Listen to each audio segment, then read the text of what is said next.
So dear friends, we are almost at the end of January. So many things have taken place. Important is the Republic Day we have just celebrated.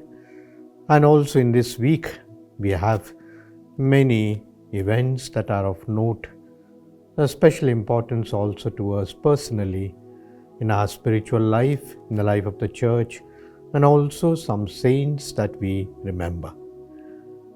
So this Sunday is considered as the fourth Sunday in the ordinary time, and we have a beautiful message.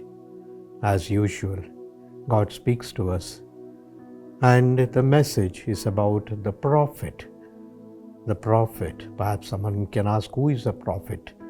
We see some old figures in the calendars or perhaps in the books of bearded people, very strange and very frightful. These are the pictures, but anyone can be a prophet. Anyone can be called to be a prophet. Jesus had triple role, we call it. Jesus was, first of all, the King. We celebrate the feast of Christ the King, and of the season as such, beginning of the Advent season.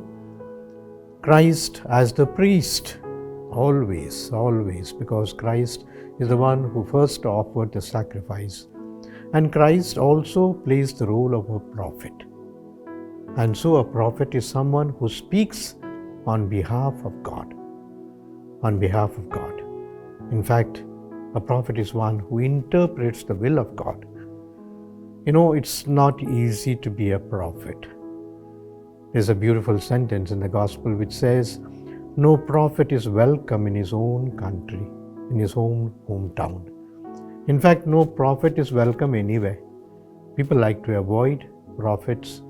People like to keep them away because they are the persons who speak the truth. And nowadays, perhaps truth is a very costly commodity. No one wants to say the truth. No one wants to speak the truth. And perhaps we try our best to hide the truth as such. The first reading is from Deuteronomy chapter 18, verse 15 to 20, where Moses tells the people that God will raise a prophet like me from among you, which means every one of us is called to be a prophet.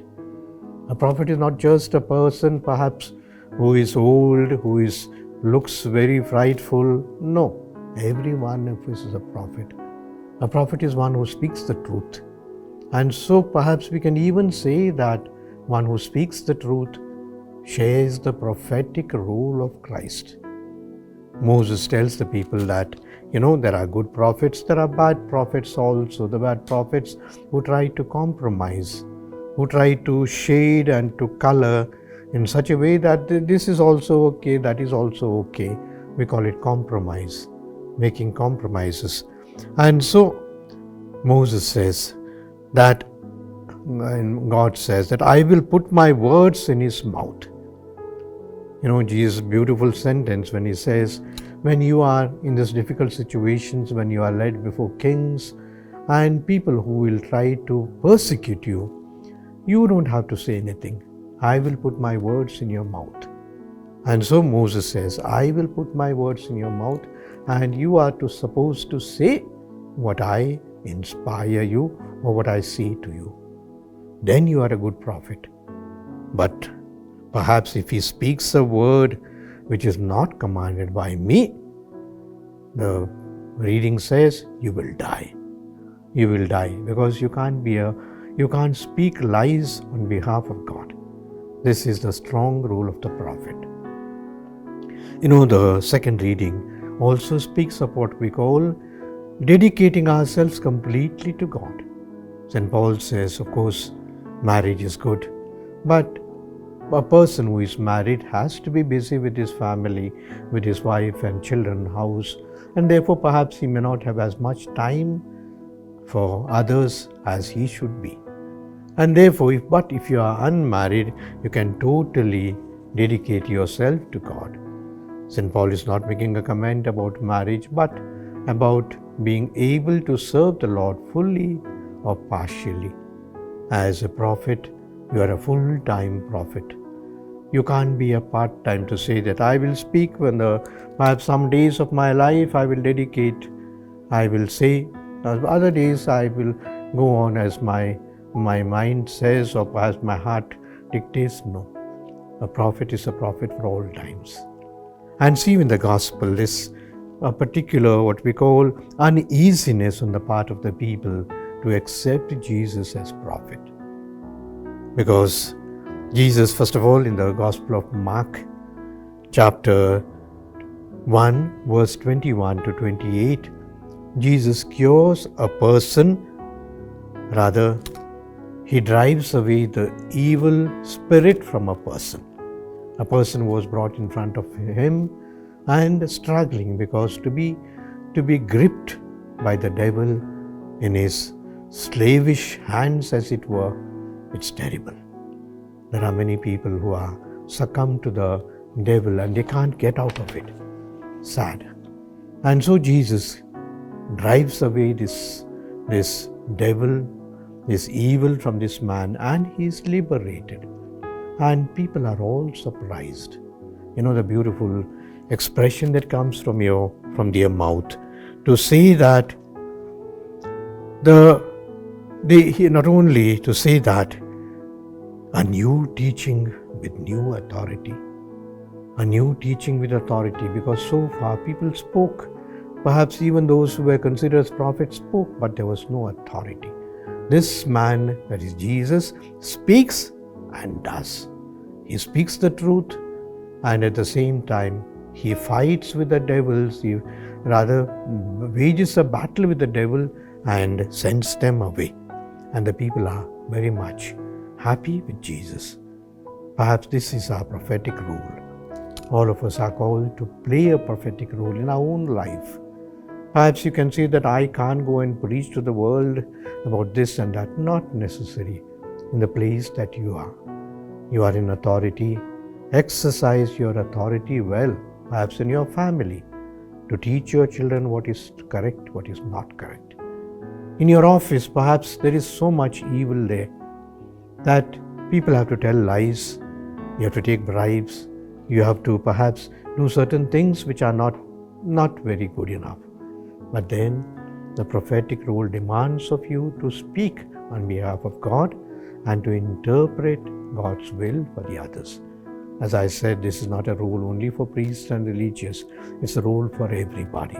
So all of us are called to exercise our prophetic role.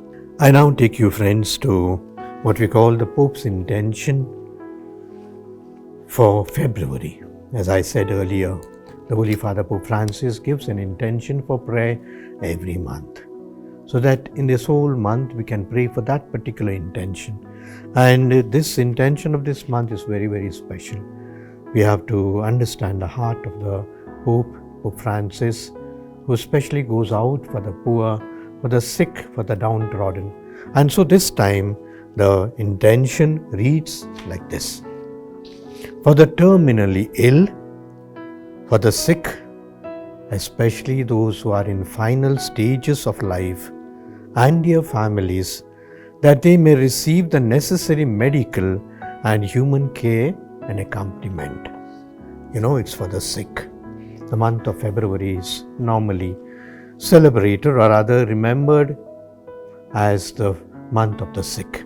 On the 11th of February, we have the beautiful feast of Our Lady of Lourdes, and we know that at Lourdes in France and also the Lourdes shrines everywhere, the people, the sick, the ones who are maimed, the ones who are struggling, go and pray to Mother Mary.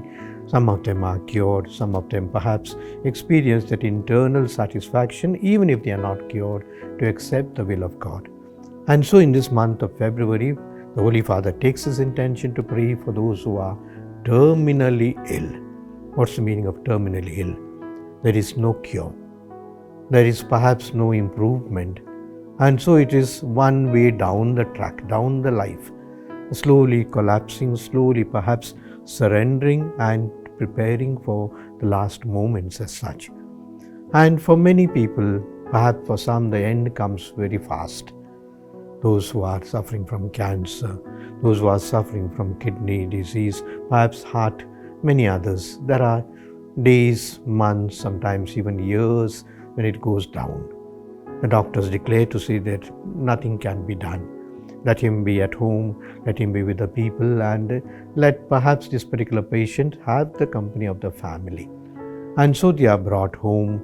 Sometimes they are taken to a hospice where the terminally ill are taken care of, what we call palliative care, where we call it, and the people are there.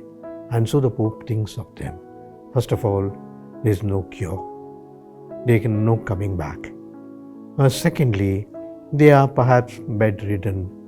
Some care is taken of them, and woe to them if they don't have anybody to take care of them. Surely in some places there are our hospitals, our sisters, our fathers who take care of them, but in the house it's difficult. But then some people take it up upon themselves. I will look after my father. I will look after my mother till she dies. We don't say die as such, but people still live with hope. People still pray for them. And so the Pope says, let us pray very specially for them.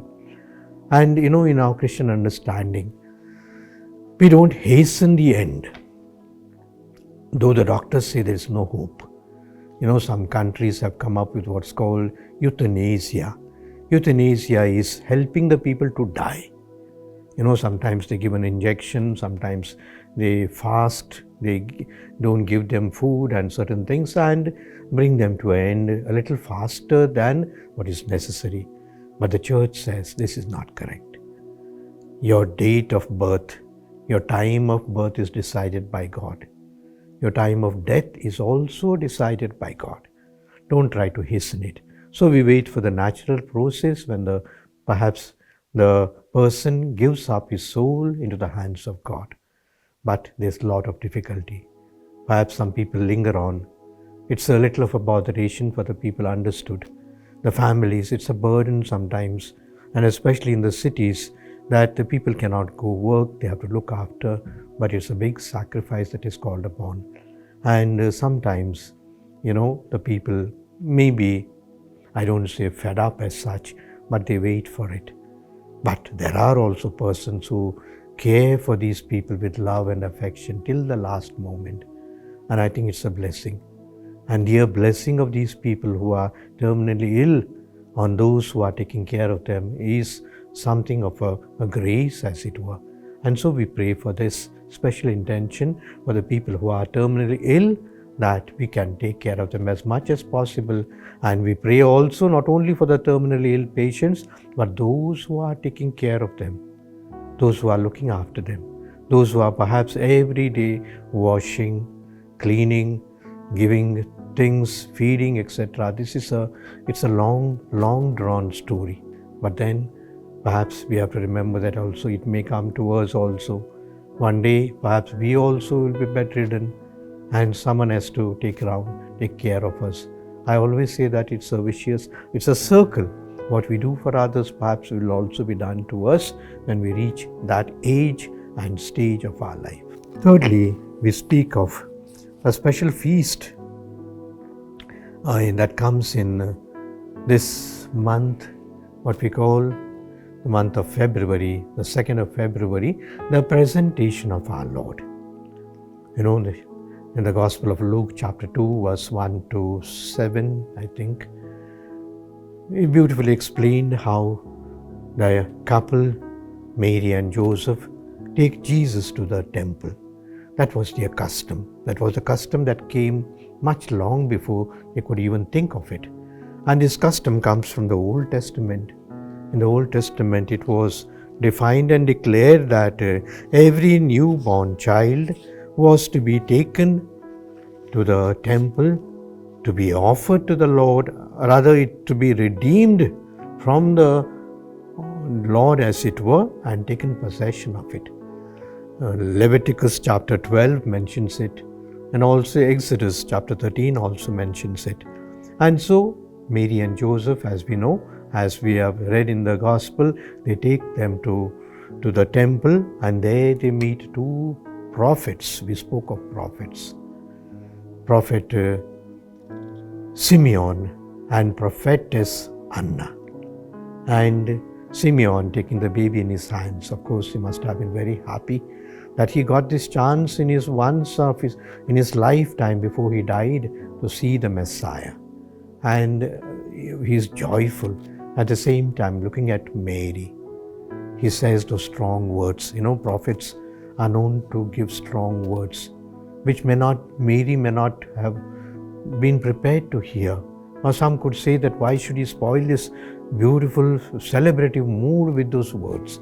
But then a prophet is a prophet.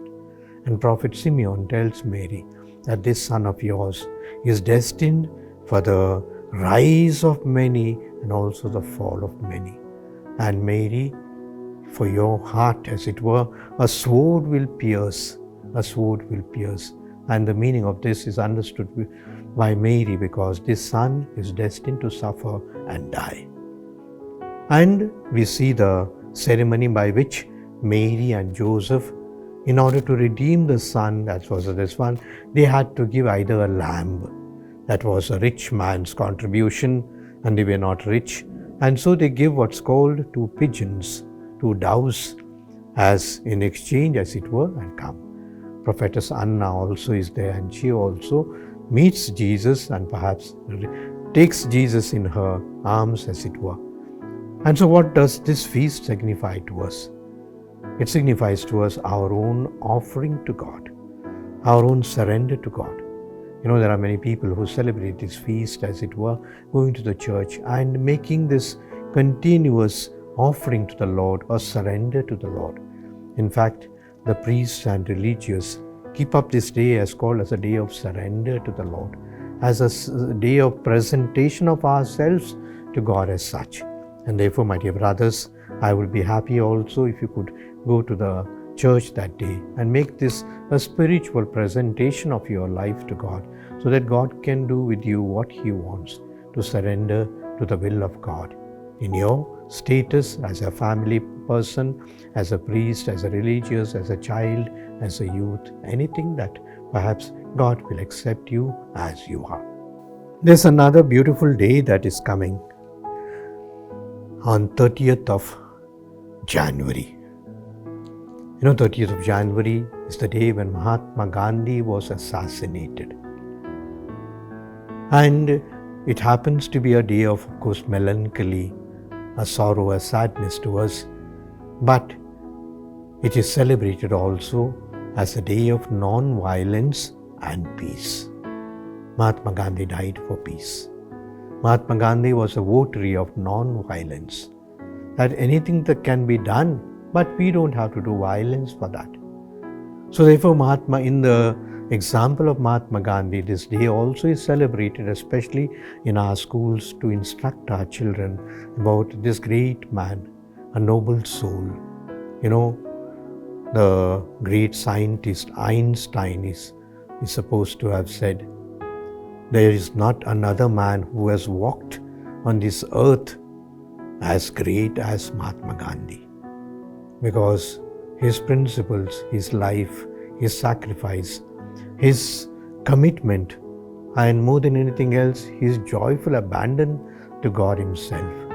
And that we have to learn a lot. So therefore, I would say we also celebrate this, I would say, a feast of non-violence, feast of peace, remembering that Mahatma Gandhi laid down his life for this nation in order that we had already achieved freedom, but then there were many other things that needed to be achieved by him, especially this enmity between the peoples, between the different groups. And that was the time of partition between India and Pakistan. And so the Muslims who were in India were supposed to go to Pakistan, and the Hindus that were in Pakistan were supposed to come to India, and there was a lot of acrimony, there was a lot of violence, there was a lot of persecution.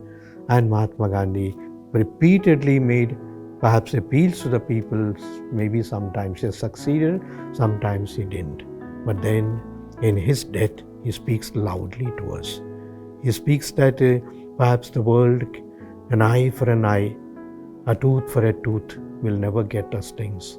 We also have to be patient, we have to be peaceful, we have to learn many things, especially of non-violence. So let us also celebrate this day as a day of non-violence and peace in our communities. 31st of January is another feast, the feast of St. John Bosco, and another, I would say, great saint of the church, because there's no one who has not heard of St. John Bosco. And John Bosco is a very special person, a special priest as it were. His name was John Melchior Bosco. He was born on 16th of August 1815 and died on 31st of January 1888. That is the day that we keep up as the feast of St. Bosco, St. John Bosco, who was called as Don Bosco. The word Don in Italian means a great person, and it's normally used for the priests. The priests are called Don Pedro, Don Bosco. So that is the name that is used. And about him, perhaps we have to say that his love for the poor, especially the children, was exceptional. That he went in sought, or perhaps in search of those children who were abandoned, who were orphans, who were starving, and brought them under his care. But people say perhaps this was his personal experience, because he also was born or brought up in an age of drought and famine. When he was very young, perhaps he didn't have much to eat. And this was the time of just after the Napoleonic Wars, and therefore there was a lot of suffering that time. And he must have experienced that. And he became a priest of Italian Diocese of Turin. And after he became a priest, he knew that he had to treat the people, and so many children came to him. He himself founded a congregation of what's called the Salesians in the name of Saint Sales. And this great saint inspired him, and the Francis de Sales, we call it. And in his name he started this congregation of priests, and later on also the sisters also joined him in some way. And so St. John Bosco is a great saint. He is remembered for many things. First of all, in his young days, it seems he dreamt of coming to India. I think the history India would have been different if Don Bosco really reached India. But even before that, he got into the other commitments. He is called a champion of the youth, patron of the youth, especially the youth that are lost, the straying, the youth that are in bad habits, abuses. He is a favorite, and the youth are very close to him. In fact, there was one Salesian priest who told me that the Don Bosco congregation was founded on the playground, on the football ground, he says. Why? Because he liked to play with the children, and with the games, with the songs, with the entertainment, he attracted them, and then he slowly led them to God, led them to Mother Mary. He was very fond of Mother Mary, and this is how he exercised his ministry. So I think we have to bless and thank God for Don Bosco, this great saint who has got thousands of followers all over the world, and even in India, as you know. Don Bosco, the word Don Bosco is very famous. It's almost a brand word for the youth and the activities that are conducted. So many schools, so many hostels, so many boardings. There's also a university in the northeast that is named as Don Bosco University, and so many other activities, the youth clubs, the youth activities, etc. And here in Bangalore, we have what's called the Bosco Money, Bosco House. Especially in the railway stations, you find a small cubicle where the Don Bosco brothers and fathers are on the watch out of those children who are straying, who are running away, perhaps who are abused, who are made to work, child laborers they call it. They bring them. They give them love and affection, they keep them in their boardings, and now the government itself has recognized their service. And so in every station and every city, the Don Bosco fathers are given a small place in order to bring up the children, the street children. I am told in Bangalore alone, they have saved more than 10,000 straying children. The children would have been perhaps, so many things are happening these days, what we call child trafficking. The children are kidnapped. Sometimes they are operated, their kidneys are taken and sold. Sometimes they are murdered. They are made to do certain things perhaps even kill the people, and they are taught all these things and made perhaps their life becomes terrible because they are abandoned by their families. They themselves may have also run away out of poverty, perhaps having nothing, they stray along. But for these people, the Don Bosco fathers are big saviors. I wish the Don Bosco fathers, brothers, and sisters a very happy feast. Let us also celebrate and wish and be satisfied that we also need to imbibe in us the spirit of Don Bosco. The Shepherd's Voice, which is being presented by our beloved Archbishop, Most Reverend Dr. Peter Machado, the Archbishop of Bangalore, who takes so much of interest and concern in order to bring the various topics, the contextual aspects, in order to inform, educate, and catechize all of us, the priests, the religious, and faithful of this vast archdiocese. And I'm sure you are enjoying this program, Shepherd's Voice, and I request each one of you to share with your other colleagues, friends, and family and relatives, near and dear ones, so that everyone in this archdiocese can be more closer to listen to the Archbishop on this Shepherd's Voice, the weekly feature. My dear friends, as I've always told, that this is a wonderful platform wherein we can connect to the shepherd of this archdiocese, wherein he brings in the interesting topics in order to increase our devotion and love towards God, and also to know the spiritual matters that concerns our faith. In a very special way, you are most welcome to ask your questions, queries, and you can send them to us at archdblr@gmail.com, and you will also see our mobile number in and through which you can connect with our media center, Ave Studios, and the Archdiocesan Communication Center. Please do write to us your feedback, your opinions. Thank you. Continue to watch and continue to share with others.